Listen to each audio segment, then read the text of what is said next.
We make common cause with those who fight fracking. We make common cause with those who fight fracking. And why is that? Because the nukes that are shutting down are supposedly shutting down because of cheap fracked gas. But that's a lie! They're shutting down because we don't need dirty energy. They're shutting down because we have a positive future that we are building and we are winning. But because we make common cause with those who fight fracking, I am so pleased and proud to welcome Julia Walsh. She is campaign director of Frack Action and New Yorkers Against Fracking. Julia, there's steps over here.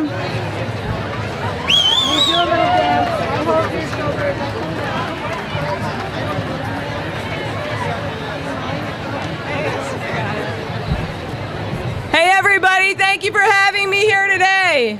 Welcome to the unfractured streets of New York City and the unfractured lands of New York State.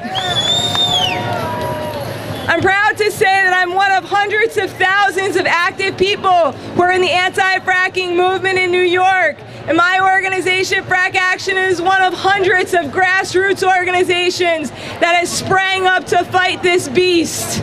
For 6 years, we have held off the oil and gas industry from fracking our beautiful state with a lot of love, dedication, and a little bit of New York attitude.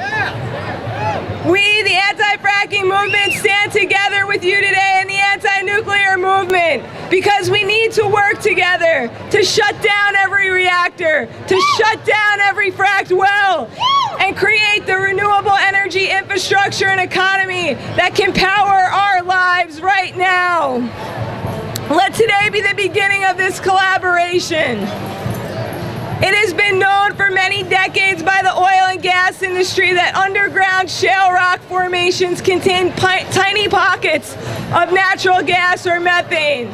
When the industry was well aware of these shale formations, they did not have the technology, nor did they have the legal exemptions to make it profitable to frack.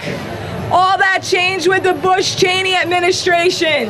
And in 2005, they passed the Energy Policy Act, which exempted this industry from the Safe Drinking Water Act, the Clean Air Act, the Clean Water Act, and many other important environmental and public health acts that protect our lives. Thanks, Dick. Not only that, but our President Barack Obama has not only not stopped this industry, he is a cheerleader for the fracked gas industry. The tie-in here is that our president, paid for by Wall Street and the nuclear industry, had made a proposal to build more and more nuke plants. Then Fukushima happened, and all of that stopped.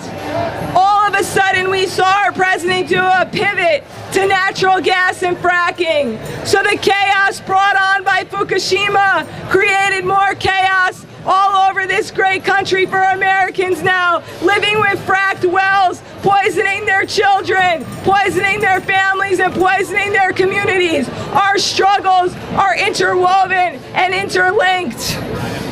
And now we stand here today at the beginning of the next UN Climate Summit negotiations starting up on Tuesday, and our president coming here on Wednesday.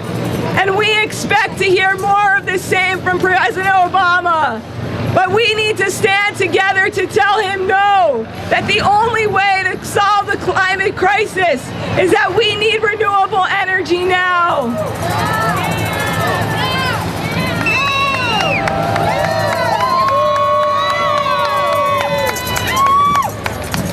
All the nuclear facilities that run along rivers and the oceans will be flooded like Fukushima if the waters rise and the temperature of this earth keeps heating up.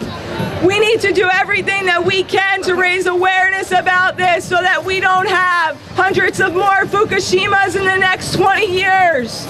We need to work together to make sure that we stop fracking and ban it entirely in the United States of America, and that we can reverse the tide that we've started across this world with fracking spreading Thanks to our State Department, former head Hillary Clinton going around to all the countries around the world promoting shale gas. We need to stop this energy industry right now, and it's the power of the people, the power of social movements that has always changed the course of history. And so I'm proud to stand with you today in the streets of New York City at this dawn of a new day.